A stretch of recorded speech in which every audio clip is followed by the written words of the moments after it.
We'll call the meeting to order. We are in public today with our Chief Electoral Officer, Monsieur Mélan. Welcome. It's great to have you here. We're here pursuant to order of reference of Tuesday, October 2nd for Bill C-21, an act to amend the Canada Elections Act. And our witnesses today are all from Elections Canada, and we have a 2-hour session and lots of questions, I hope. So, Monsieur Mélan, I'd like you to lead off, introduce your guests with you today, and then we'll have lots of questions for you after you're finished. Okay. Merci, Monsieur le Président. Thank you very much, Mr. Chair. I'm happy to appear before you this afternoon to contribute to the examination of Bill C-21. I am accompanied to my extreme right by Mr. Sylvain Dubois, who has recently been appointed Deputy Chief Electoral Officer, Political Financing. On my immediate right, Mrs. Stéphane Perrault, Deputy Chief Electoral Officer, Legal Services, Compliance and Investigation. And on my left, François Bernier, Senior Advisor, Political Financing. Outgoing. Thank you. Bill C-21 is an add-on to changes made in political financing reform, seeking to curtail the undue influence that can arise from loans to political entities. To do so, it proposes a series of 3 measures. First, it provides that only individuals, financial institutions, and political entities authorized to transfer funds under the Act may make loans to political entities. Furthermore, in the case of individuals, it places a $1,200 overall limit on contributions, loans, guarantees, and certiships. Furthermore, it requires the provision of more detailed information on such loans. And finally, it makes electoral district associations, or, if none exist, the political party, liable for candidate loans that are written off by the lender. It requires the association or the party to assume the liability for repaying these loans as if they had guaranteed them. Although the principle of the bill is laudable, I must at the outset note that the measures proposed raise a number of concerns. First of all, the bill proposes an overall complex regime that will be very difficult to apply for political entities and their supporters. Second, the proposed regime does not succeed in adequately eliminating loopholes to the political financing rules. And lastly, the bill does not bring closure to the management of political entities' finances. I would like, as a first step, to expand on these 3 concerns, which are actually closely interrelated. I will then speak to the elements that, in my opinion, should form the basis of a more effective reform. First, I would like to express my concerns regarding the complexity of the proposed regime and the increased regulatory burden it would impose on all stakeholders, whether these be political entities, those willing to provide loans and make contributions, or even Elections Canada, which would need to administer the regime. This complexity arises mainly from one specific feature of the proposed regime, namely the method of calculating the limit on individual loans, guarantees, and contributions. Under the bill, all loans, guarantees, and contributions made by an individual cannot exceed at any time during a calendar year that individual's contribution limit. Excluded from this calculation are the amounts of a loan that were repaid during the year in which the loan was issued, as well as the amounts for which the individual has ceased to be liable in the year the guarantee was given. This will create considerable uncertainty for political entities, as they will need to determine at any given moment whether an individual's limit has been reached.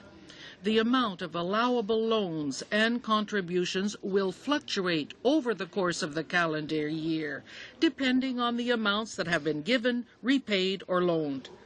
This situation will be even more complex when limits are for contributions and loans made to a family of entities during a calendar year. For example, all of a party's candidates, nomination contestants, and registered associations.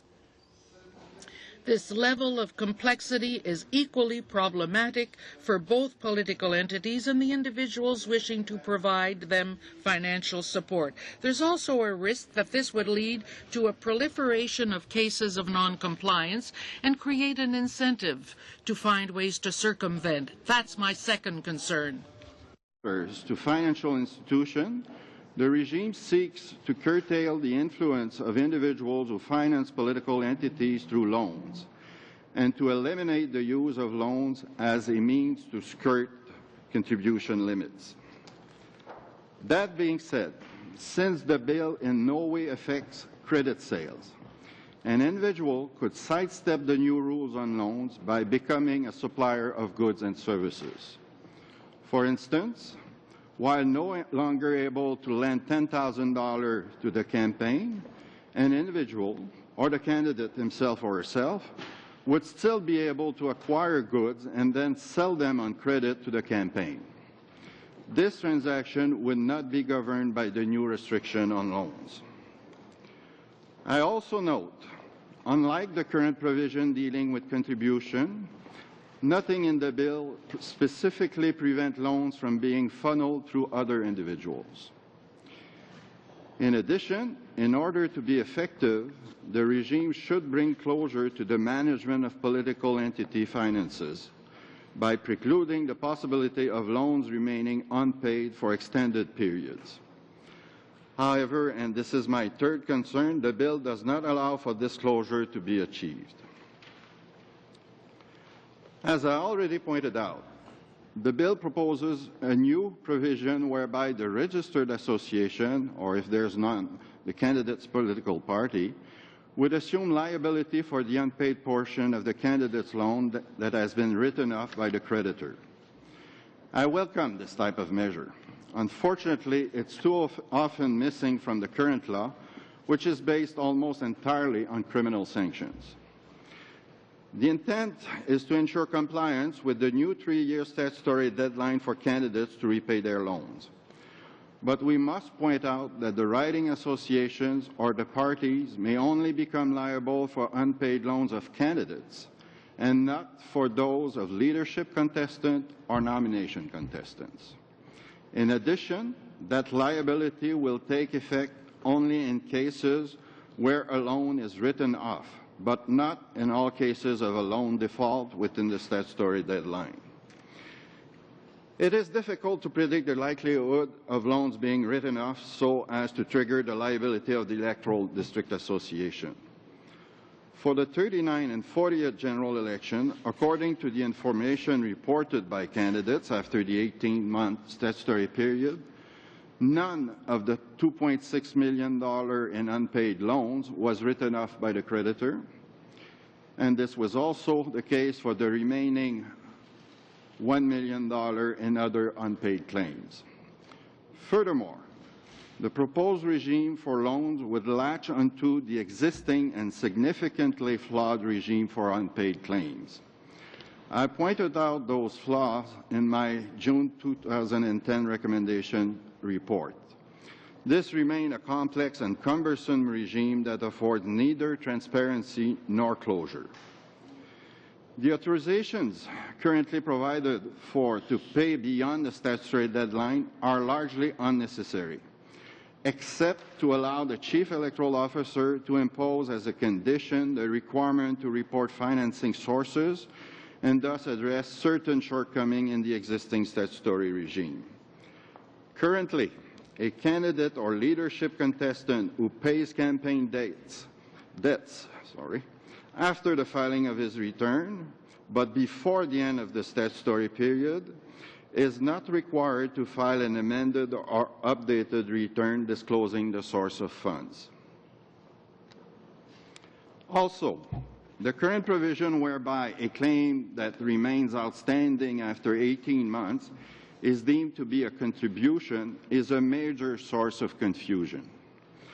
Adopted at a time when the law did not limit contribution sources or amounts, this deeming entails no civil, administrative, or penal consequences.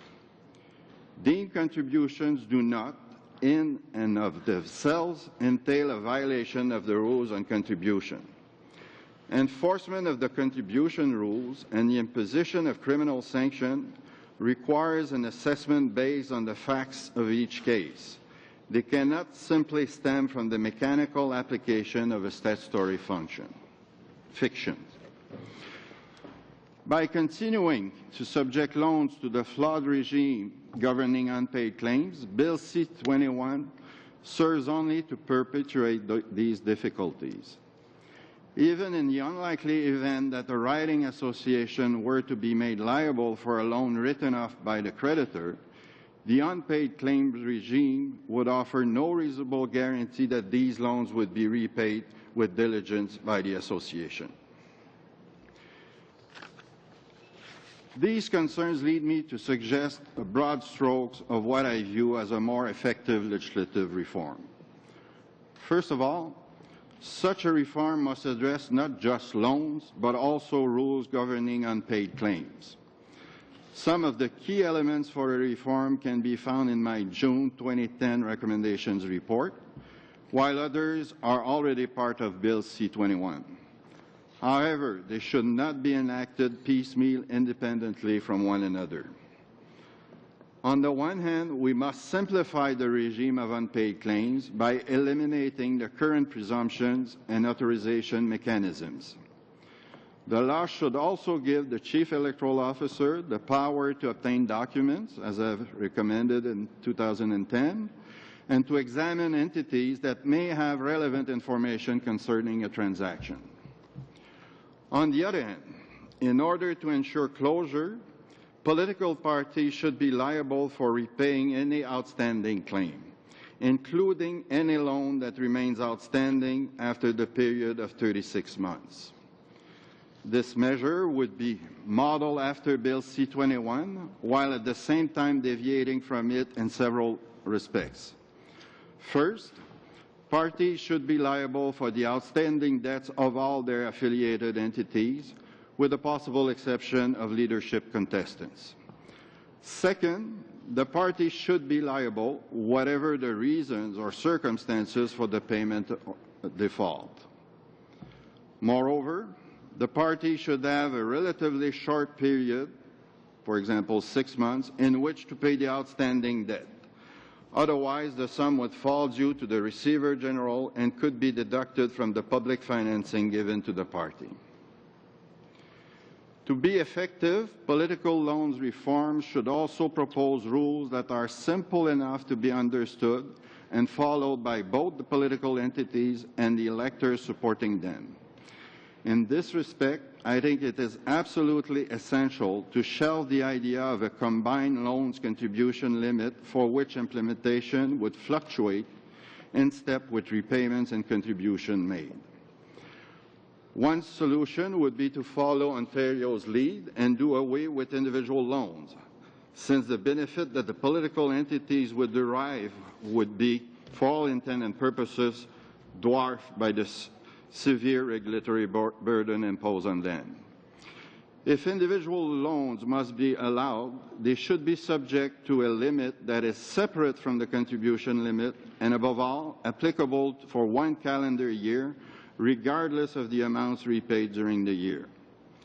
This change could no doubt be made in the current bill, but as I indicated earlier, I think that a more in-depth revision is necessary, and I doubt that this could be done within the limited framework of this bill. Thank you, Mr. Chair. My colleagues and I would be pleased to answer any questions. Thank you very much.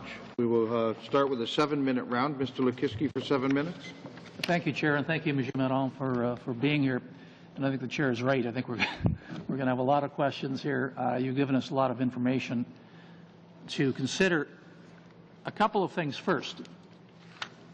I note that your predecessor, Mr. Kingsley, had recommended in his recommendation to this committee back in 2007 a number of changes be made to the loans regime, which we have done, which are contained in C-21.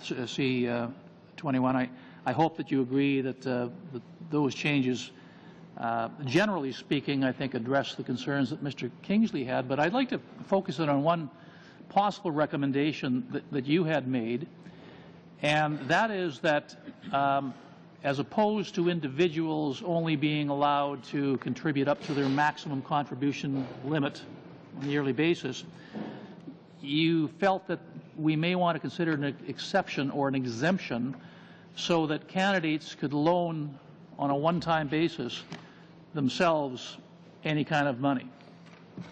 So I'd like to ask your opinion, if you could clarify that, go into a little bit more detail, because number one, it would appear to me that while one could certainly argue that this would, violate the spirit of the individual contribution limits, a more serious consequence could be that if you had a particularly well-heeled candidate who was able to lend him or herself $1 million, $5 million or more, they literally, in some cases, may not ever have to go and seek loans or contributions again, because this one-time or this one-off loan that they gave themselves would be sufficient to run their entire leadership contest. So my questions to you would be, do you still feel that that would be an appropriate qualification to put into this bill? And if so, what would the limits be on a candidate loaning himself money, if you have any? Yeah. I think there's two ways to go in this regard. Look at the Ontario model, which prohibits loans entirely. Alternatively, I think we need to recognize that candidates need a bit of seed money when they launch their campaign. Our data shows that the median loans to candidates is about $4,000. That allows them to set up their office, get going. And I think it's important also to note, so 4,000 or an amount of that nature may be a matter for consideration. The other thing is that we should not lose sight that repayment has to come from legitimate contributions. So I think that would provide, I think, better accessibility for candidates. Thank you for that. So you're not talking about allowing unlimited money No, to be loaned? absolutely not. Absolutely not. The other area I just want to focus in before we perhaps go into some of your more detailed recommendations here is what we've seen currently. And I mean, we've been focusing in on the 2006 Liberal leadership campaign because there's still a number of those candidates that still have outstanding loans, and they have been unpaid, and it's been going on 6 years, or I guess slightly over 6 years now. Has there ever been a time, and I know you've been quite critical because of the complexity and the unenforceability of the act that we currently have to deal with, but have there ever been any sanctions against a political entity or a leadership contestant, to your knowledge, for the refusal or the inability to repay loans after a certain period of time? For the inability to repay in time, I'm not aware of any cases. And again, interesting data here is that for the 39 and 40th G, there's still significant amounts outstanding. And we're talking of an election that took place 5-6 years ago. So just a matter of fact. The issue we're facing is that the Act, yes, provides a statutory period for repayment. However, the next provision in the statute, which is repeated in the bill, is that the period no longer applies when there's been an extension either by the Chief Electoral Officer and by the court.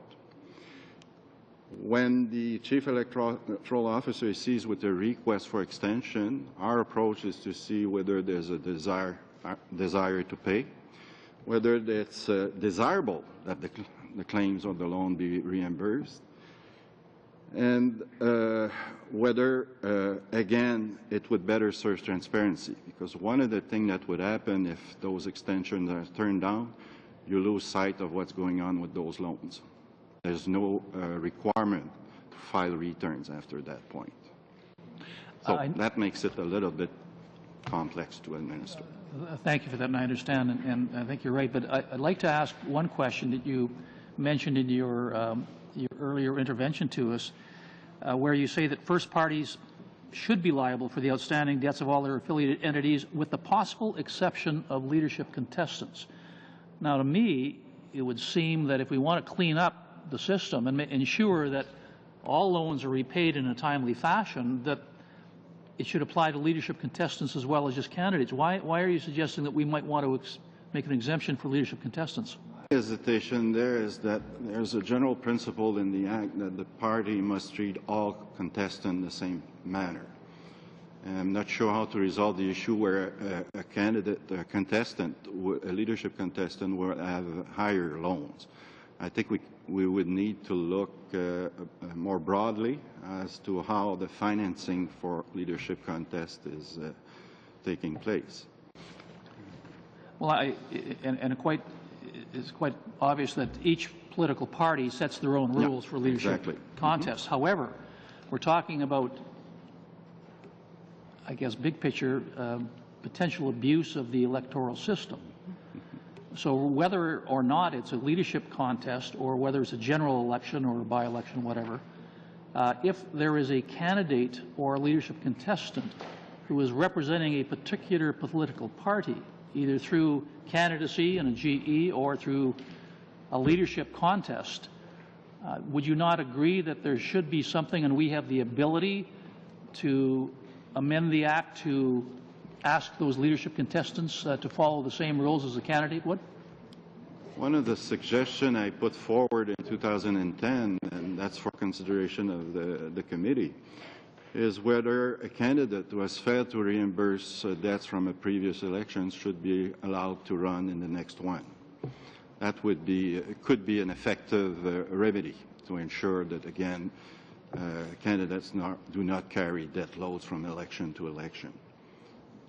There may be also other options in that regard. Thank you. Madame Latendresse for 7 minutes. Je voulais vous remercier aujourd'hui.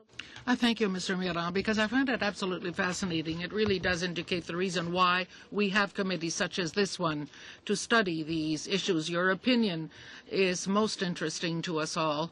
And to continue along the same line just raised by Mr. Lutiski with respect to the leadership campaigns and the recommendations of 2007 that had been made by your predecessor, there was to be a ceiling for expenditures for leadership candidates. That wasn't included in Bill C-21, but I'm wondering what you think about that. Do you not think that in the Canada Elections Act this should be included, that there be a ceiling for any leadership race? It's still possible, but it remains an issue as to what extent one wants to regulate the internal goings-on of a political party. It's a public political decision incumbent upon parliamentarians, in my opinion. I've always been hesitant in the past to consider measures such as this nature because, once again, they constrain the entities of political parties and the inner workings. But again, maybe time has come to re-examine them. Thank you. As to the ceiling, the combined ceiling that you refer to, I'd like you to explain exactly what exactly would be, in your mind, the ideal solution to replace this, because your explanation was crystal clear as to the system under Bill C-21 as being advocated is too complex and cumbersome if it's combined with loans and contributions. As a priority, what would be the best solution to this, and what exactly would you do? How would you go about it? As I mentioned, we must compare other models. We may simply prohibit loans to individuals. There are different models that exist throughout the country in this respect. As an option, one might consider that it's normal to fund a campaign. You have to have money, seed money, and you can consider as being a normal issuance to enable a candidate to borrow for a restricted ceiling, of course, but adequate enough to launch his campaign. I spoke a moment ago about $4,000 or $5,000, which is about the amount of the average loans that we see with respect to candidates' campaigns. It might be a different amount. We'll have to see exactly what kind of an analysis would be required. My other question would have to do with the difficulty for certain individuals coming under C-21. The guarantee has to be by political parties. Somebody who wants to go to a financial institution for a $6,000 loan must find people who would act as a guarantor for this loan. Do you think this is a good provision, or should we continue to leave individuals for the guarantors, that is, to say, well, I can guarantee my own loan to get my loan from the bank? The difficulty with that is that you're shying away of the goal of the bill, that is to restrict the influence of individuals or businesses onto the operations of the Canada election system. If you permit, but I do point out that such is the case in Ontario, the guarantors can be in a limited way by unions or by corporations. It's something that might be considered, but I think that you're shying away considerably from the goal set in Bill C-21, which is to limit the influence of money. And I think that if you add unlimited guarantors, you're allowing indirectly what you wanted to prohibit directly. Thank you.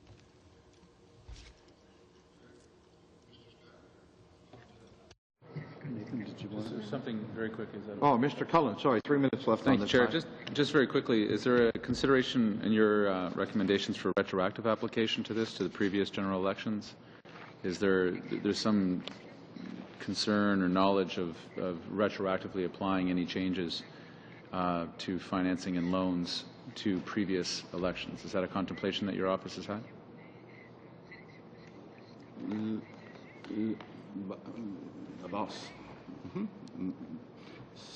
C'est plutôt la responsabilité. Well, it's much more the responsibility of the government to take that approach in the bills that they present. My understanding of the present bill is there will be no retroactive aspect, so the loans that were granted prior to it being implemented are subjected to the previous rules. Other provisions of the Act will apply as soon as it is given royal assent, amongst others the changes for leadership contributions that enable contributions. Any contributions made after the implementation of the Act might be done on the calendar year for the leadership races. To follow up on that, we had some discussion with the Minister on one particular component that his advice is, and his advice to the committee was that there is a degree of retrospectivity in the sense that, at least for leadership candidates, the fact of a person still being a contestant by virtue of not yet having paid off their loans means that past contestants, for example, in the Liberal leadership race or another one that we've had, if they have an unpaid loan, they can still benefit from the provision that allows for annual contributions as opposed to per-event contributions. I just wanted to clarify on that particular semi-retroactive point whether you are in agreement or not, because there's nothing in the projet de loi, nothing in the bill that makes clear that. It simply has a very generic transition provision that would suggest that nothing's retroactive. That's my understanding. I think it's clause 34 in the bill. 34, that yeah. There's no retroactive impact. Therefore, legislation will apply as of its coming into force. The contribution regime will change for leadership contestant. Therefore, for future campaigns. No. For any campaign that is open, the Act doesn't make the difference here. Okay. So any contribution made after the coming into force could be made to any leadership contest that is still open. As long as it's still open. Yeah. That's an important clarification. Thank you. Thank you. There's about 8 seconds left, so I'll go to Monsieur Garneau. And you'll get an extra 8 seconds today. Merci, Monsieur Méran, pour votre... Thank you, Mr. Méran, for the presentation you've just given us. You have described many loopholes in this bill. You spoke about far too much complexity. You spoke about these loopholes. You spoke about a lack of finality in the whole process. This certainly concerns me, no doubt. I had a few questions pertaining to the finality aspect of it. You suggested as a model that the amounts that are unpaid at the end should be the responsibility of political parties. and you said, for all intents and purposes, that the party should be responsible for all those unpaid loans except for leadership candidates. Do you have a specific model with respect to leadership candidates? I didn't find the perfect solution, I must readily admit to you, and without meddling into the internal operations of a political party. I think, and the difficulty I have is that by making political parties for the debts incurred by candidates, in that candidates might be indebted in different ways, one runs the risk of putting the political party in a position as being giving advantage to one candidate as opposed to another. One of the solutions to this difficulty is the one that had been, and that exists, as I understand it, in the province of Quebec, where, in the case of a leadership race, for a political party, if the candidate has not paid after a certain amount of time, he becomes personally responsible for the debt incurred. Now, this might be a situation and a solution to be examined. But again, that's how I understand it in Quebec. The political party is not responsible for the debts incurred by leadership candidates. Thank you for that. Perceived democracy of the process that's being advocated here for C21. We're talking about loans coming from banks or financial institutions.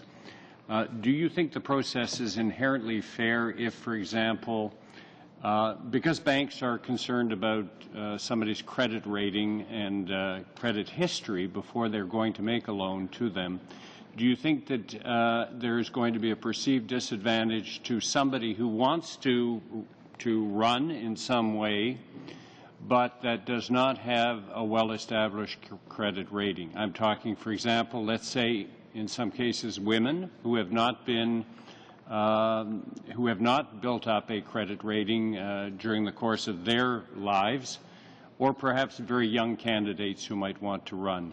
Are they at a disadvantage in this process because of those factors? I cannot speak for the financial institution and how they will look at these matters, but my understanding of the legislation is that the personal credit rating of a candidate will not be a matter of relevance. The reason for that is that the only source of funds that can reimburse the bank are funds that flow through the political entities in the form of contributions, in the form of transfers from the party, and various legal source of funds. So whether you are wealthy or not wealthy, the bank should be looking, in my view, I'm sure you'll be asking them the similar question, the bank should be looking at what is your capacity to raise contribution. Are you affiliated with an ADA? What's the financial situation of this ADA? You're affiliated with the party. What is the financial position of that party? Can you expect to have transfer of funds from your EDA or from your party? Of course, the other thing that will be considered, I'm sure, is the likelihood of you receiving a rebate for your expenditures, meaning the likelihood of achieving 10% of the vote. I think that's basically the only factors that a financial institution would have or should be considering, because you cannot, if there's a failure to repay, the bank cannot turn to your assets to secure repayment. That would be illegal under these provisions.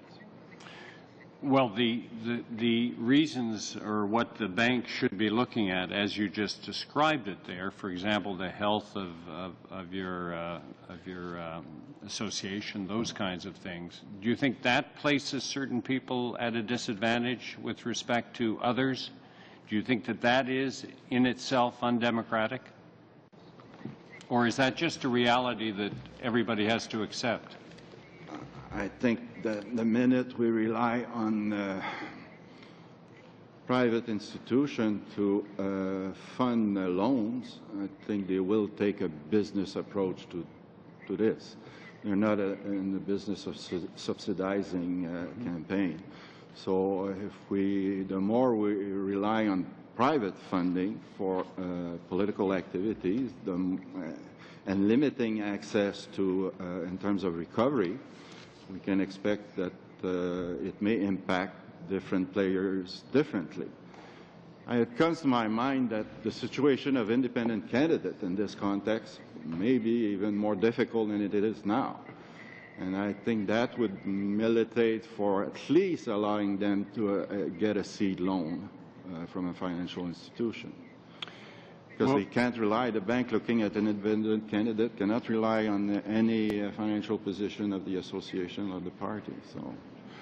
Parlant d'un tel prêt que vous avez mentionné, Referring to such a loan as you've just mentioned, is it because, and you're very, very kind in this regard, that you shouldn't perhaps allow individual loans up to 1,200, but that perhaps the model is the one that you've just described? Now, you're wise in the sense that it's an exception. Is it something that you would like to see? In other words, no personal loan from an individual, and rather a system whereby you may get a loan as a seed fund for the launching of the campaign. Well, as you mentioned, this would concern me with respect to accessibility, particularly for independent candidates who truly have no means inasmuch as they are not confirmed as candidates. Now, they're in that disadvantaged position. Which would bring me to rather propose a limit of distinct loans for the candidates to enable them to launch the campaign. Thank you. Mr. Reid. Thank you, Mr. Chair. Thank you for being here, Mr. Meron.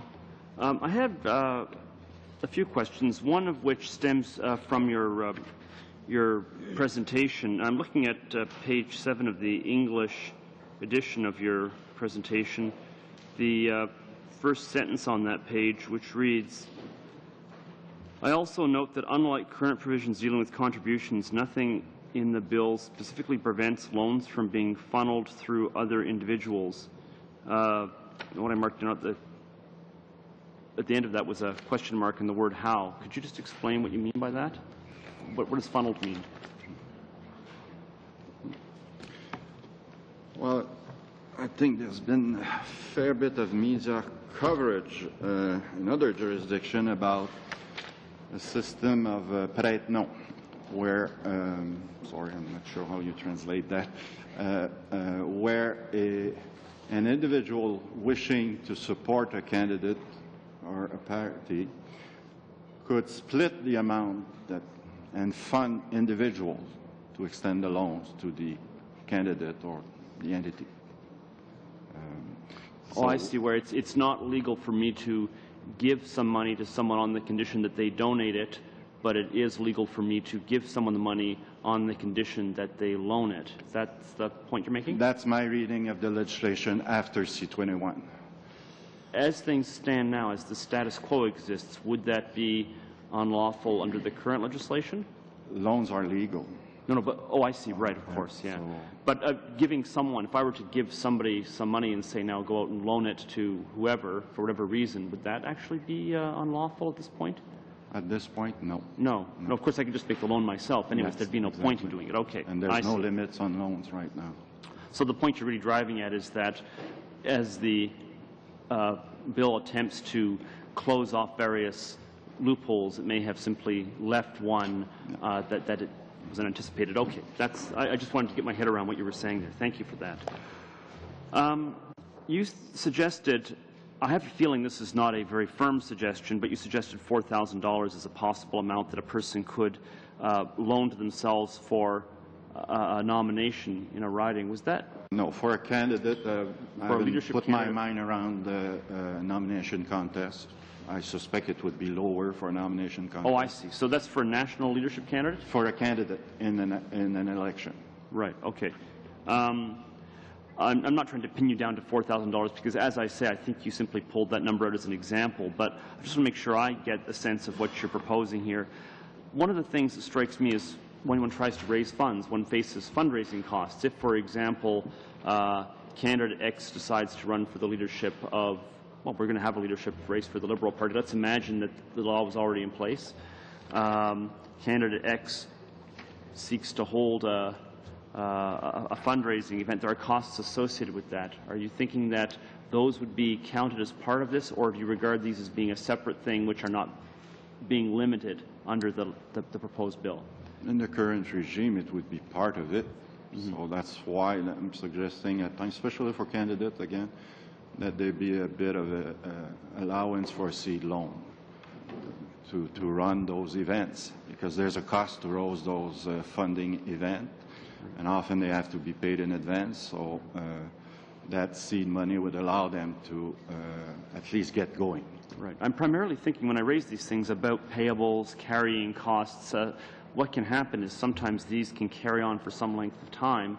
Sometimes it's just difficult to get bills and turn them over that quickly. There are cash flow issues. I'm anxious to make sure that whatever comes out of the mill after we deal with this bill, we don't create a situation where your people who are candidates for the leadership of a party or for a nomination are running into this kind of technically running afoul of the law, when really there's no intent to run afoul. I really don't want to, and I particularly don't want to face the danger where it becomes impossible to conduct a normal campaign without running afoul of the law. That's a real concern, I think. I'm just wondering. That's a concern I would share. Yeah. That's a concern I would share, especially when with the 1,200 contribution limit that's proposed by the bill. Again, someone can extend a loan, may get a repayment, attend a funding event for another EDA during the year. It becomes very difficult for the political entities to track those down. Yes. And it's easy for the contributor to lose sight of where they stand exactly in their, with regard to their limits. Final question. Sorry. All right. Time to work on it, make it extra good. Thank you, Mr. Chair. And thank you, Mr. Mayor. Mr. Scott, for 5 minutes. Thank you very much, Mr. Chair. I wanted to follow up a little bit further, Mr. Méran, on this question of seed funding and whatever amounts one guesses at. The fact of the matter is that for most local campaigns, the fundraising itself, which is part of the campaign activity, doesn't really get going until at least a couple weeks in terms of when money starts rolling in. And so seed funding often might need to be more than a ballpark, say, 4,000. It might be prudent to have a fair bit more if you know the record in the riding is that you're able to raise a fair bit more.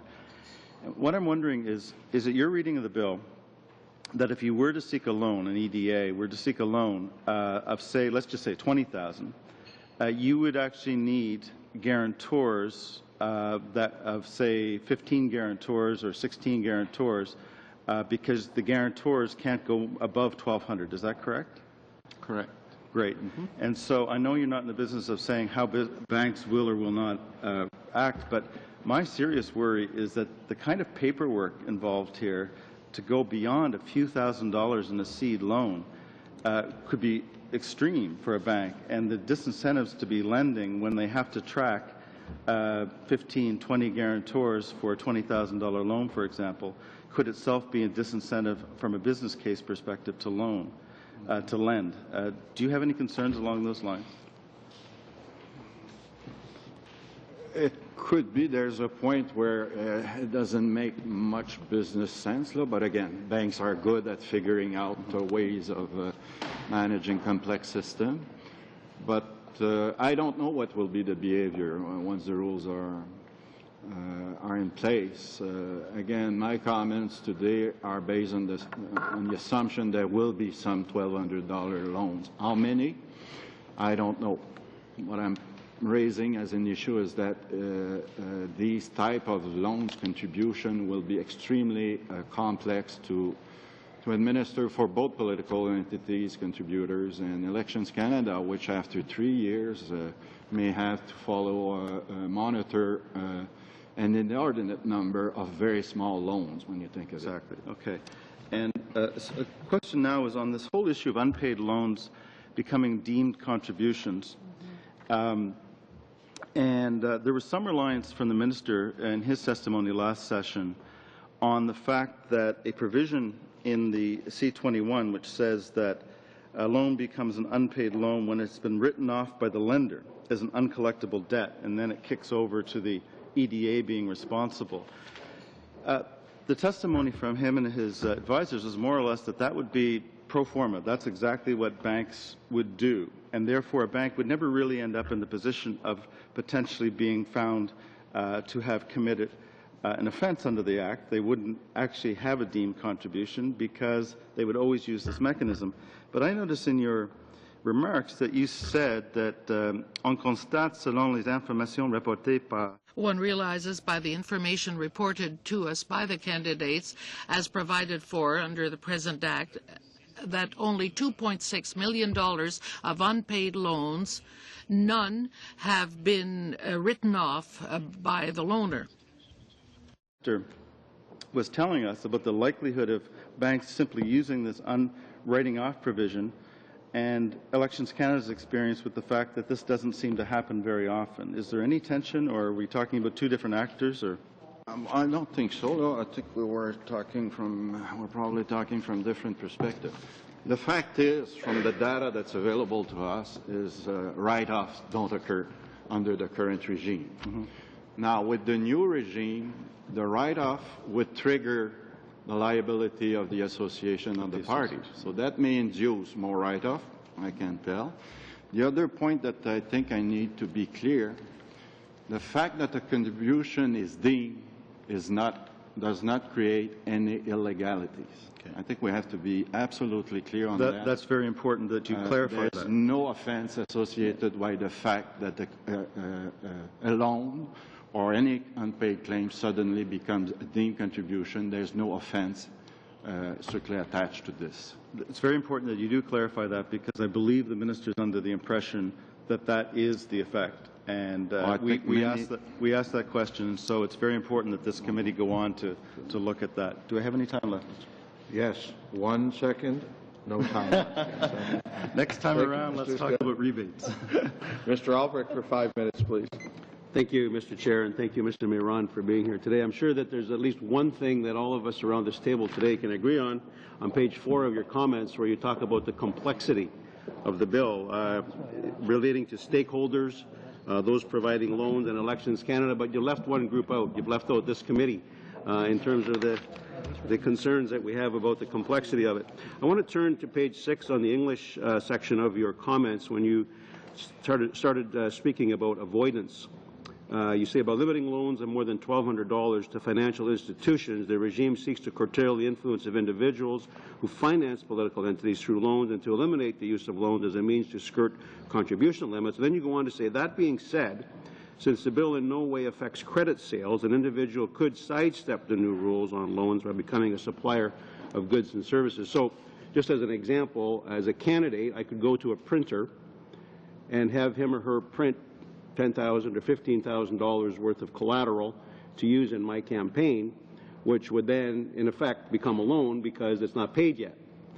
But is there not a simple way to simply include that as an amendment, that we could not allow suppliers to give direct goods to a candidate, but they had to give it to the EDA or provide it to the EDA on credit as opposed to providing it to the individual candidate? To me, it seems a simple fix. And again, I would support that. One of the key objectives of the bill is to prevent self-lending. But unfortunately, it forgot to deal with self-supply, which also exists in campaign. It's not rare to see that. And I'm not sure that the provision of the statute is open in Bill C-21. I think you would need to get advice on that aspect. But again, it would require an amendment to the legislation. It can be done, certainly, and it should be done. I agree with your concern, and I think it's a loophole that there are people who would take advantage of it. But I think the suppliers also need to be aware that they're taking a huge risk by extending credit to an individual candidate as opposed to the EDA, who is ultimately responsible for the campaign. Yes, and I think we have very limited information on that, but impression we have is that there's a fair bit of confusion for lenders and suppliers whether they're lending to an individual or a campaign, which is a different entity. And I think there's a lot of confusion there. I think you're underlining the complexity again. If I have a little more time, Mr. Chair, on page 7, you talk about the regime should bring closure to the management of political entities' finances by precluding the possibility of loans remaining unpaid for extended periods. Do you have a period in mind that would clearly define the parameters as to how long that should be extended? The bill is based, propose a 3-year period to get rid of loans. I think in my recommendation report, and I was basing that on previous draft legislation, I was proposing 18 months. 3 years is probably right, because even after 3 years, we still see loans and unpaid claims outstanding. I think in terms of loans, it's about 600,000 after 3 years, and for unpaid claims, it's about 400,000. So the amount has gone down significantly, but there's still quite a few claims outstanding after 3 years. Mr. Chair, a little more time. I just want to clarify, because the last sentence of that paragraph, you say the bill does not allow for this closure to be achieved. And my understanding that the bill did address the time parameters as to how long the loan could be left unpaid. Unfortunately not. This is another complex part of the regime. I'll try to put it simply. If you take a candidate must file his return within 4 months of the election date, the polling day. At that point, that return will show what's been coming in the campaign, what were the expenditure, and what is outstanding in terms of claims or loans. Then the Act says, says that the candidate has 18 months to reimburse those debts. As long as the reimbursement takes place within that 18 period, there's no requirement under the Act to file an amended return or to file an updated return. It's the same thing for leadership candidates. So again, if debts are entirely paid within the statutory period after the first return, there's no statutory requirements to update the return. So we don't know the source of funds and how they were distributed among creditors. Thank you, Mr. Chair. Mr. Williamson, 5 minutes. Thank you, Chair. Mr. Maydon, it's good to see you again. You've raised a lot of interesting points today, and it sounds almost like we've gone from a real mess into a swamp in terms of some of the proposals the bill is trying to accomplish, and then your counter proposals. What I find interesting in today is this bill had actually advanced to this stage on the support of multi-party support. I thought we were actually getting somewhere, and now I'm wondering if that's the case. I kind of want to step back and get to kind of first principles. What is it we're trying to accomplish here, which I think if you look at the headlines, it's dealing with the outstanding debts from candidates and how to resolve those. And reading the bill, listening to your comments, it seems a solution that we're looking at just involves a maze of regulations. I mean, I believe for a lot of candidates, new and old, the current regime is currently cumbersome and potentially we're talking about building on that. And as a side note, I'm beginning to be skeptical if banks are even in a position to fulfill some of the room we're asking them to. And we'll have to put that question to them, I think, as opposed to any of you gentlemen today. But can I ask you, I mean, your solution seems to be, I'm going to try to kind of nail it down here, and you're welcome to correct me if I'm wrong. You're looking for greater access of information from Elections Canada, reporting requirements, no loans, and ultimately political parties, when it comes to at least the local level, would assume the obligations of ED or local candidates.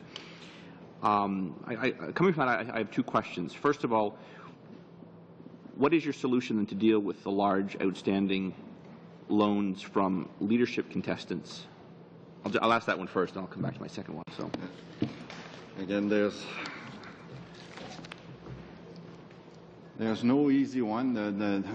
The main one I think would be effective is to prevent candidates who still have outstanding loans after whatever period, 3 years, not allow them to run in elections, in future elections, until they've covered or reimbursed all their debts. But in a leadership candidate, I mean, leadership loans we're seeing today, how would that? I would treat them the same. They would. Okay. Anyone that enters the electoral competition, if I say so, and incur debts and cannot repay them after, again, a reasonable period of 3 years, maybe should not be allowed to enter again. Okay. My next question is, has any concern been given to the idea of moral hazard, that if local candidates are permitted run up debts, instead of showing some restraint as the election nears and things don't look great, they just keep spending, knowing full well that the central party is going to eventually assume the debt?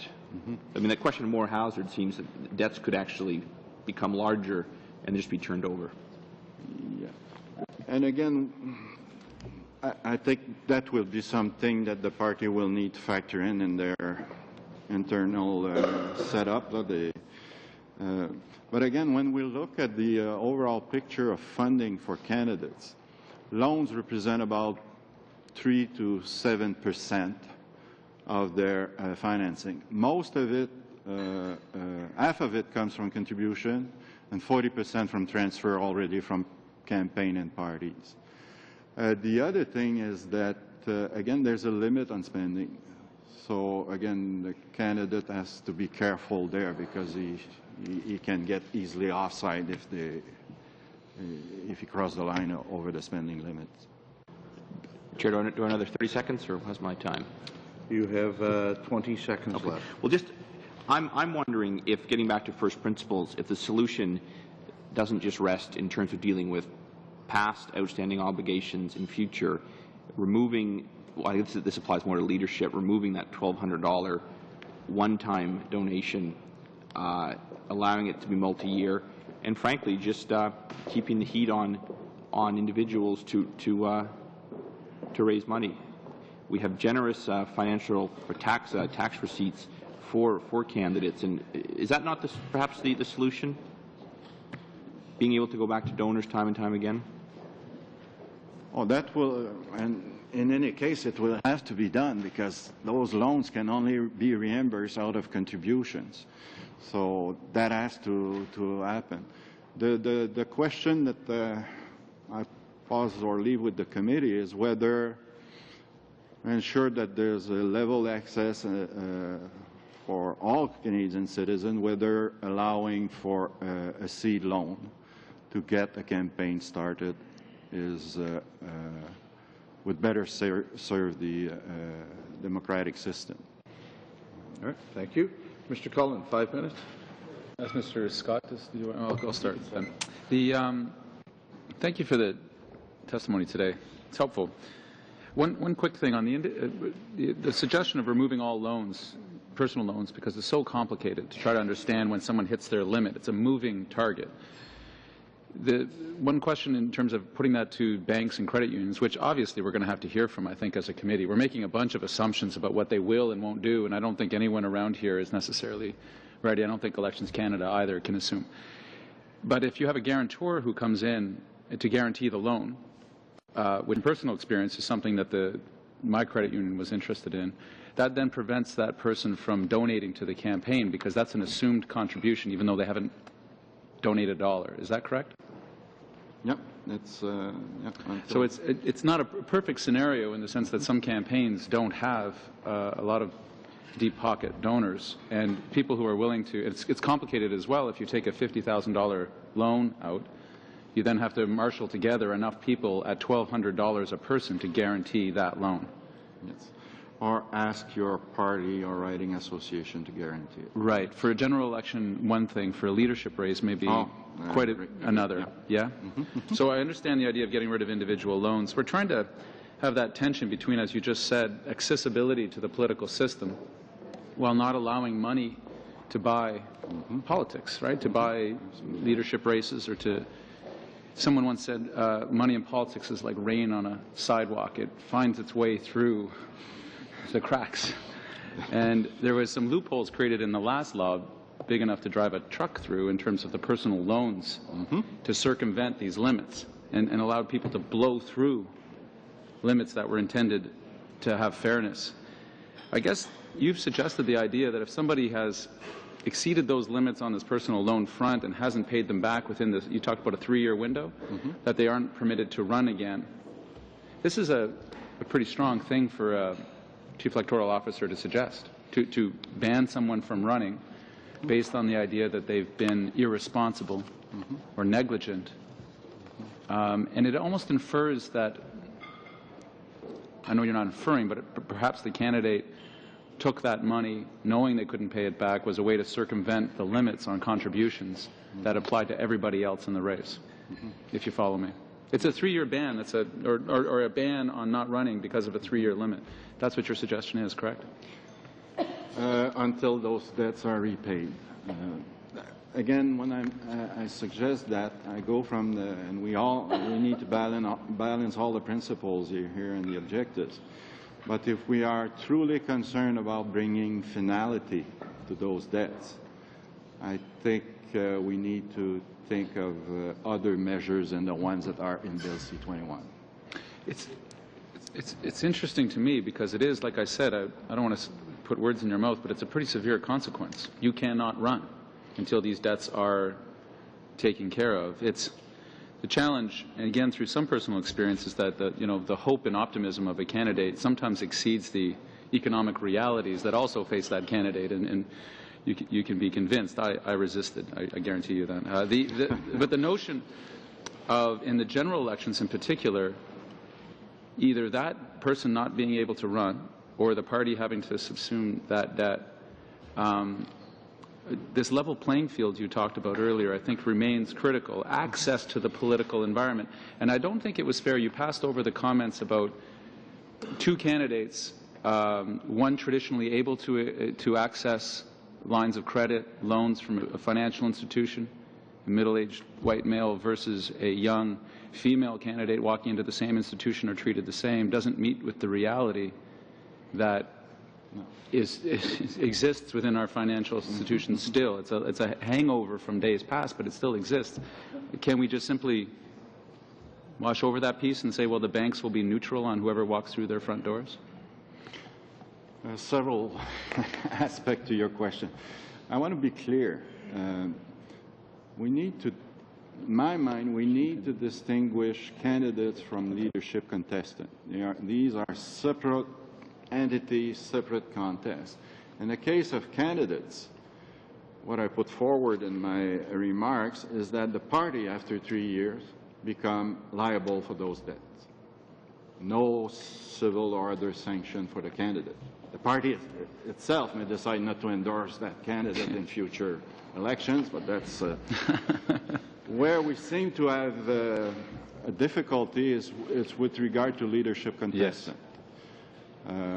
One of the proposal I put forward was that in the extreme case where the debts are not reimbursed, I don't believe personally that imposing further fines on those individuals will help resolve the situation. It's just aggravate. It's like finding a panhandler. Cities try it. So we need to look at other mechanisms. We could look at making the party responsible for the leadership contestant debts, but again, I think parties would have views on that. Is that not fraught in the sense that some candidates will be viewed more preferably by the party, an institutional candidate, someone coming from within? That's your reluctance? Okay. So Oh, sorry, Chair. Time's up. I'll let you finish that piece, and then I was really interested and wasn't watching because I was getting it. And I looked down and you're a whole minute past. Oh my goodness. Sorry, Another, again, other alternative would be, which I agree would be an extreme measure to prevent them to be running again in future events. And maybe we can think of other, I know that in Quebec the approach it's taken to resolve it is to make the candidate personally liable for the debts that are outstanding after the end of the contest. But again, there's not an easy, foolproof solution to the issue of a leadership race, I must say. Mr. Lukiski, somewhere around 5 minutes. I want to get right back into the leadership contest because I think really that's, as you mentioned earlier, where we have the most difficulty. Generally speaking, I agree with your analysis, Mr. Menon, that generally speaking, most candidates don't take out a lot of loans. If they do, it's normally a loan taken out by their chief financial agent and guaranteed by their rebate. But there's not a lot of individual loans. Where loans seem to come into play is in leadership contests, because in those contests, depending on the political party, the limits for spending could be close to $1 million. And to try and finance a leadership run, that's an expensive process, and that's where loans really are the most logical form, it seems, of getting quick cash. But then that brings us to the questions we've seen since the 2006 election, where there's still a number of unpaid loans. And the current legislation really is toothless. You haven't got any ability to, and you're right. So what do you find somebody? Well, what good does that do? The intent is to try and recover the money. So I'd like to ask you, even though you have talked on a number of occasions about perhaps exempting leadership contestants from this legislation, would it not make more sense to include leadership contests as a way of putting some teeth into the ability of taxpayers to see their money returned? I think, for an example, if included in this legislation, we had the same provision as to the obligation of the political parties, it would have some serious consequences. I think the parties would perhaps be a little bit more diligent in examining who they allowed to enter into the race. But I think, if nothing else, we could be assured that if someone is 6 years out after completing a contest, still has $100,000 to $200,000, that there is some mechanism in which we could recover that money. So would you agree? I'd just like to get your thoughts on why you keep saying that maybe we make an exemption for leadership contests instead of saying they should be included in this legislation. As we're having this discussion, you're getting me thinking. Maybe one way for the party to, and for the regime to fix this problem, is to have loans contracted by the parties themselves. After all, it's their events, and they may determine through internal rules how to allocate funds from those loans among all candidates. And once the leadership contest is over, the party is responsible for reimbursing the loan. So that may be une piste de solution that needs to be explored. And I'm not disagreeing. I think that's actually a fairly innovative way to look at it. But that would be up to the political parties to determine. Sorry? That would political parties would have to make that determination. Yeah. Would they not? So that wouldn't be covered by legislation. I'm saying that we could cover it in legislation. All right. It would, in fact, for it to work, I think it would have to be covered in legislation. Okay. Limiting loans in leadership race only the parties themselves, and the reimbursement to the parties, which again the parties could have is already setting spending limits for their leadership race, so they have the tools to. Well, with that in mind, because I imagine this is particularly on the 2006 leadership contest by the Liberals, fairly frustrating for you and your office, and it has been for a number of years. You had made a series of recommendations in your 2010 report. Based on the discussion we've been having here today, would you feel, and now having a chance to take a look at C-21 as well, of course, would you feel that you're in better position to come back to this committee with yet an updated series of recommendations, including the particular point on repayment of leadership contest loans?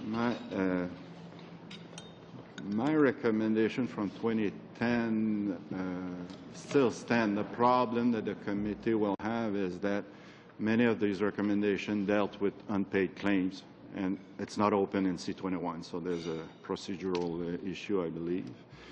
Similarly, coming forward with the recommendation on leadership, I don't know that the provisions of the bills are broad enough to include them, because it's very, C21 is very limited to loans. It would not come with...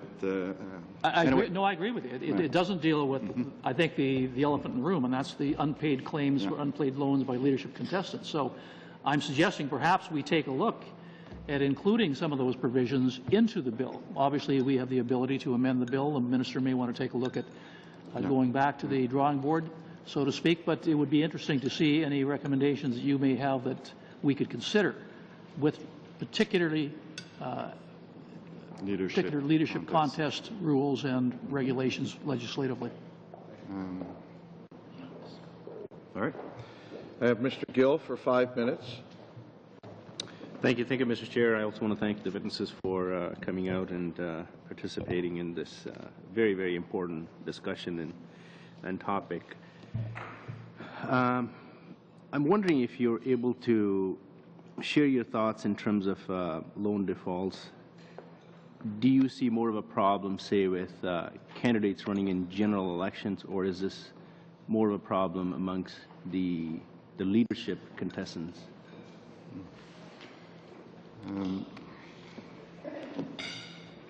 I'm not sure I want to talk about defaults. I prefer to talk about outstanding loans, because again, these loans may be subject, and it's recognized in the current legislation in C21, to binding agreements. So it doesn't mean that necessarily in default.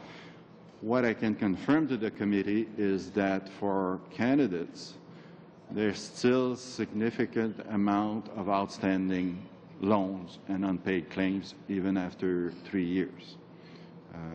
So it is something that exists in the system.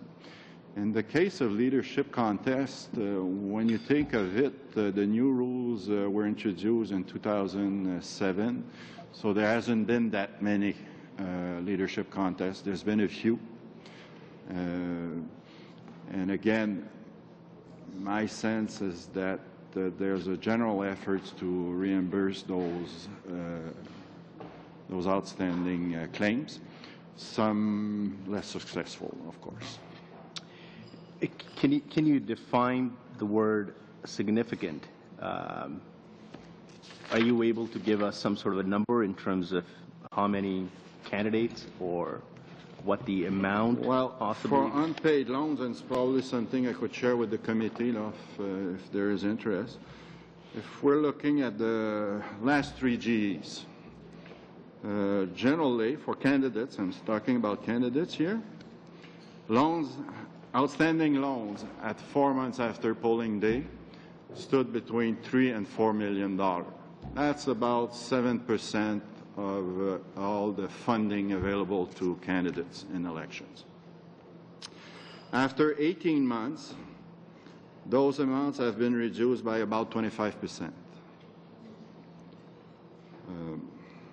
Again, I hate to do quick average, but let's say after 18 months,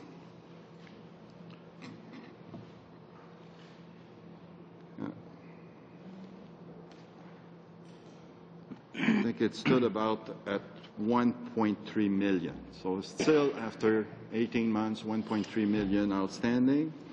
And after 36 months, 3 years, the period provided by C21, we're still talking about 500,000 in total of debts outstanding among all candidates. And we're talking here about 1,400 candidates.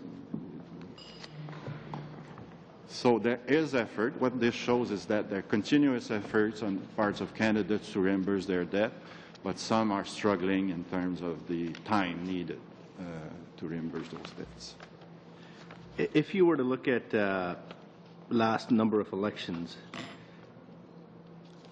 where would you say the trend is going? Is it getting better election over election, or is it getting worse? I would say it's steady. It's steady. That's why I'm thinking about the seed loans to be allowed, because it seems pretty consistent across the system that candidates need a bit of money to start up their campaign. I don't see big variation from election to election, and of course I will share that table with you, but you'll see there's no real peak and valleys in there. And similarly, on unpaid loans, again, in addition, unpaid claims, in addition to unpaid loans, we're talking about $1.1 million of outstanding claims after the election. Are you also able to share with us some sort of stats, I guess, in terms of under the current system? Where are most of the loans coming from currently? Are they being taken out using a financial institution, individuals, or what other means are being used? It varies by political entities. The two entities we spoke most today, candidates in an election, 50% of the loans are from the candidates themselves, and another 30% from other individuals. But not similarly, for leadership contests, which has been an issue of much discussion, again, leadership contestants are depending on individual or other entity loans to the tune, again, it varies very much because there's a lot fewer data there, fewer contests, but it's anywhere around a third of their funding is through loans. And out of this, another third is from individual or corporations. So, and would be prohibited by C21. All right, thank you. I've run out of people on that list. Mr. Mélan has suggested he could stay for a little while longer. I would suggest one more 7-minute round if we can do it. You want to share some time, you can do it, but we'll go each one. That's all right. So, Mr. Williamson, and share your time if you need to, and then we'll go to Mr. Garneau and Mr. Scott. Thank you, Chair. Mr. Mélan again. I'm going to challenge you. You've mentioned the seed money several times, whether it's 4,000 or 10,000. Are you suggesting that would come from the political organization itself, or it would be mandated? Mandated. All I'm saying is that over and above the contribution regime, consideration should be given to allow candidates in election, not talking leadership contests again, candidates in election to have access to small loans. But that's to get their campaign started. Correct me if I'm wrong. I believe that's the case in the bill. I mean, the act or parties can lend money to riding associations if they choose to do so or not, and I think they do or not for a whole host of reasons. Has the candidate tried to raise money? Have they shown a good faith? So, I mean, your solution.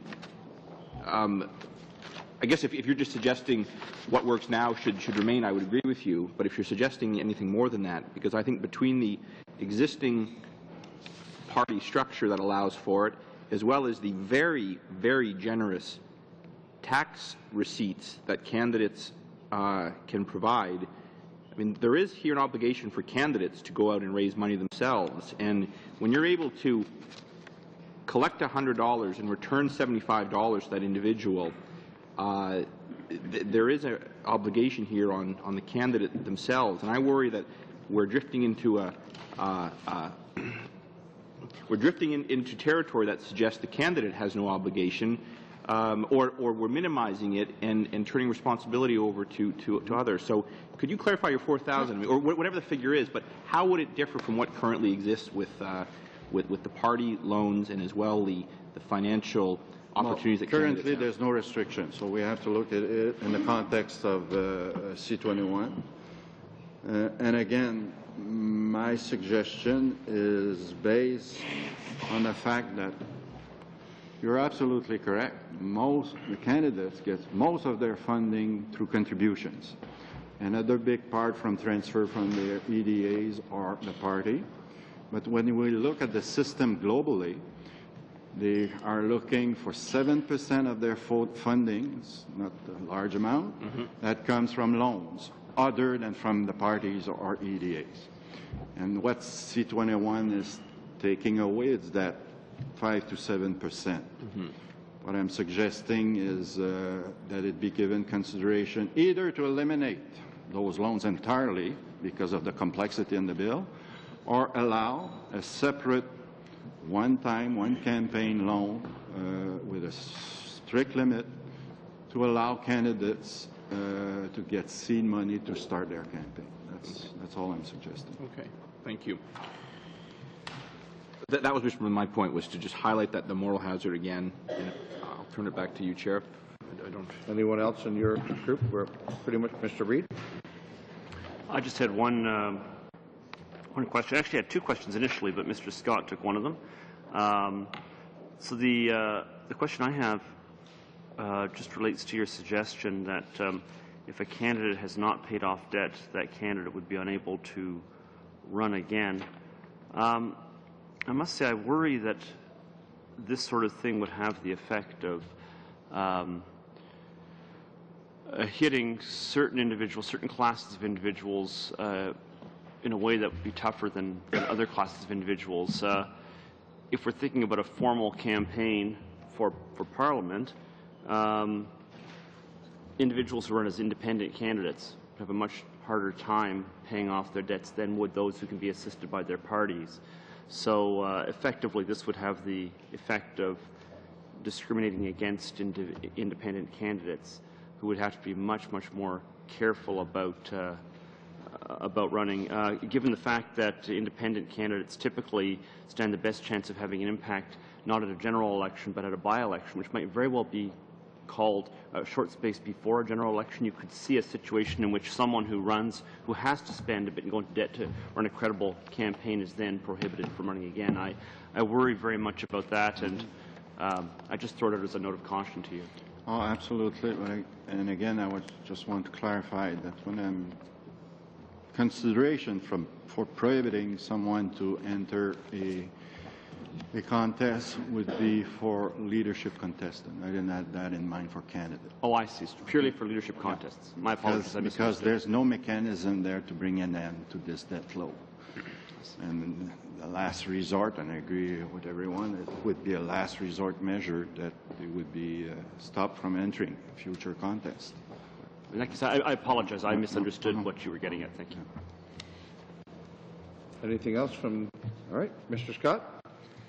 Mr. Chair, I just wanted to follow quickly up, Mr. Méran, on one comment in your discussion with Mr. Cullen about alternatives to which entities would be ultimately responsible for an unpaid loan, and we were discussing a little bit the National Party, for example.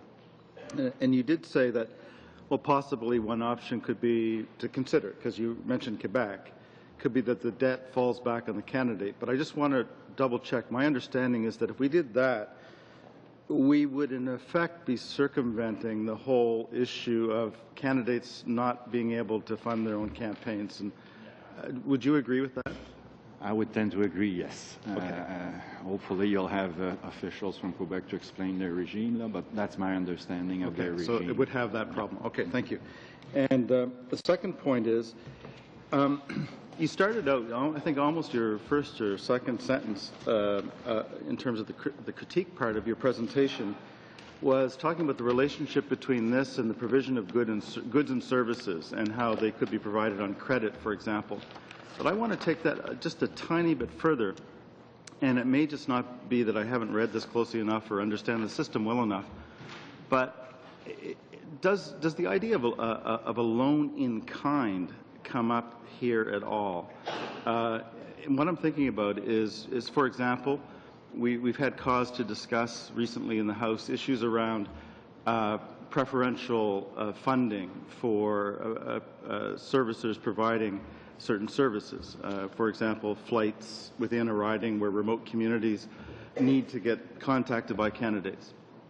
And so if, in fact, a very good price is given, or even a donation of a service by a corporate entity, does that fall at all within the parameter of the idea of a loan? That, in fact, No, it's fall in the parameters of contributions. So it's entirely it's within... a contribution in kind to the commercial value, less any actual costs that were paid by the beneficiary. Great. And so we don't need to worry about that with respect to this, that the current regime under the Canada Elections Act covers the whole question of whether or not market value for particular kinds of services has been charged. Is that correct? Yes. Okay, good. Because a few people were concerned that there might be a gap. In terms of this issue of a deemed contribution, an unpaid loan becoming a deemed contribution, we got cut off towards the end of my last questioning. I just want to make sure we're clear and on record that your position is that if, for example, a financial institution is given a loan of $10,000 and it flips over, it's unpaid at the end of 3 years, becomes a deemed contribution, there is nothing in this bill or currently in the Canada Elections Act that turns that contribution into an offence. Correct. Okay. I think you have to look at all the circumstances of the transaction to figure out if that's... And that's despite the fact that we know a financial institution as a corporation can't give at all. But in many cases, that's why I think we need to be careful, because in many circumstances, it may have started as a very legitimate loan. Exactly. So, and it cannot be turned suddenly just by a fiction of the law into a criminal offense. Great. So, and talking about fictions of the law, my last question is, one of the means by which an unpaid loan can be dealt with is that it can be the subject of a binding agreement. And I'm just wondering, to me, if all a bank has to do, or the two actors, is enter into a new binding agreement that looks to me just like another way of saying renewing the loan, isn't there the potential for this to be put off forever? And is that something you were referring to indirectly before? I haven't gone into the details of those provisions, but yes, and it's more than that. I don't have access to those documents. All I'm getting is a notice that there's a binding agreement in place. And you have to approve this as a reason, according to Section 405.6 sub 5. It's you as the Chief Election Officer who has to verify, but you're telling us that you wouldn't have access to the details. Exactly, and that's why in my opening remarks I asked for additional authority if we want to pursue those provisions. Thank you. Mr. Chair, if I have any time left. Steal it from you. No, Mademoiselle Latendresse. Madame Latendresse, please. J'ai une petite question très simple. A very short, easy question with respect to everything you've said with respect to these changes that are making something very complex with a bill that has to be amended anyway, that you're going to be proposing amendments to remove this complexity from the bill. Would you be in a position to say that with public funding that we had for a certain period of time, do you think that it was wise to do it at that time, that there was more transparency, that we could better manage an occurrence of this nature? Issues we're dealing with in terms of loans existed under the previous funding regime. It has little to do with the funding regime. Great. We've got about a minute left if you have something really pressing. Which, unless, Mr. Collins? I do, but it depends on how important it is. Just, I want to get back to the guarantors thing. That you'd suggested that the bank may look at the local riding association, the EDA, as somebody who could sign off. Banks wouldn't. I'm not sure that they would recognize that as an entity. Would they not then see the people on the riding association as the ones guaranteeing the loan? What I'm trying to understand for all parties is the mechanism, especially early days in a campaign, especially for not well-funded candidates, that having a few members around that are your key supporters sometimes also sit on your executive. The bank is not going to see the EDA or the riding association as a legal entity that will guarantee the loan. Those people have in effect made a contribution. Is it because in your response to my question earlier, you said, well, the banks can recognize, I think you said the riding associations or potentially the party as the guarantor. You're correct. It's a gray zone of the law, but there's a provision in the Act that allows a creditor to sue an EDA. So in that context, it gives it some personal, moral personality, if I can use that expression, even though if it's not incorporated. But that's one of the reasons that I suggested that the party, at the end of the day, should be responsible for those debts. Mr. Garneau? Thank you. I think the personal observation that based on C21 as written and even with what you propose here, I think if you are an independent candidate, you're seriously disadvantaged. I'll just make that remark as an opener, and I'm not asking for a comment. Est-ce que vous savez, M. Méran, si les banques, les Mr. Méran, do you know whether the banks or financial institutions are at ease with what has been proposed in Bill C-21? I'm saying this because ultimately they're the ones that are going to decide whether or not they'll accept or refuse to grant a loan in a situation where they're running the risk of being very public. Do you know or have you had a discussion with financial institutions in this regard? Apparently not. I want to clarify this because there seems to be some ambiguity in C21. I just want to make sure it's 100% clear. If a candidate has a debt, during the course of the 3 years before there becomes a deemed contribution, are they allowed to receive once a year up to the maximum amount from the same person in helping them to repay their debt? Because, of course, at the moment they can only receive once in the campaign. It's the same thing as for contribution. You can contribute every year. Every year. So they could lend every year. So in theory, can I say 1,200 times 3 if one takes it all the way to the 3 years? From the same person? Yes, except if you're contracting loans, you're not helping your situation. I'm talking about individuals contributing to help you repay your debt. Absolutely.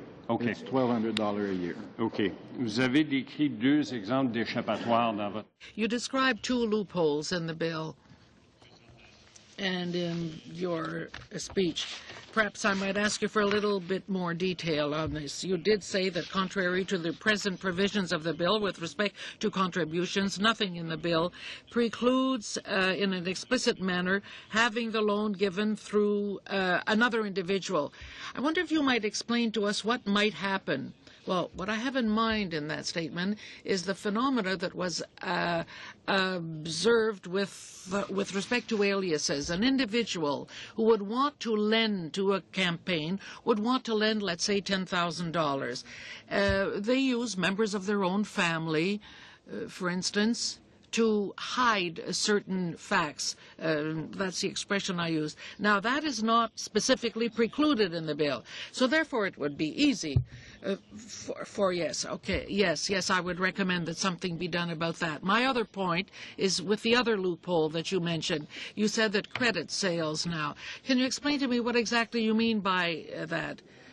Well, to the extent that we say that it is inappropriate for a candidate to self-fund oneself, I think that we have to look at all types of transactions, not just the loans. There's another option for a candidate, and that would be to sell to himself goods and services on credit. Indirectly, you're doing some sort of funding, which is prohibited in the type of a loan, but admissible as a credit sale. Now, that's a loophole that has to be considered. Thanks so much for the explanation. Mr. Méran and friends with us today, I think we've pretty much talked that one through. So I will excuse our witnesses with thanks for them coming today. For the committee, we have, sorry, Mr. Lukiski? No, I just wanted to make sure that Mark now fully understands what he'd be looking for when he announces his candidacy for. We're all in here from remark. That's all I'm saying. May I thank both Tom and Nathan for being my co-campaign chair people. They're your fundraising team, Mr. Garneau. On that note, there's been some discussion among some about having the Canadian Bankers Association and the Case Populaires come as a group of witnesses. At the chair's omission for not having them on the original witness list, I'll take that. If it's all right with the committee, we'll try and get them as early as this Thursday. We're having quite a bit of trouble getting other witnesses for Thursday. They, I think, will be able to come. Is that? Do I see nods at the committee that that's all right? So then let's do that. Mr. Garneau can talk to them at that time too, I guess. Anything else for the committee? There will be another group in here at 1 o'clock. So if you're still not finished and want to eat lunch, you'll need to do that at the back so you're out of television shot. Madam Latendresse? Would it be possible to have maybe Equal Voice or Aboriginal groups Well, we keep asking. Okay. The best we can do is we've taken the witness list and have asked the group. In some cases we have no answers. In some cases we have no absolute answers to when they can come. At some point we'll make a decision as a committee, can't fill the spots. But we'll keep doing our best to, the clerk is doing her best to get them. I just want to make a general recommendation that if it's possible to have them before the banks, it would be really useful. Well, we've asked them. We've told them our open spots. We do not yet have a commitment that they will be coming. So we'll do our best. All right. Great. Anything else for the good of committee today? Seeing nothing, we are adjourned.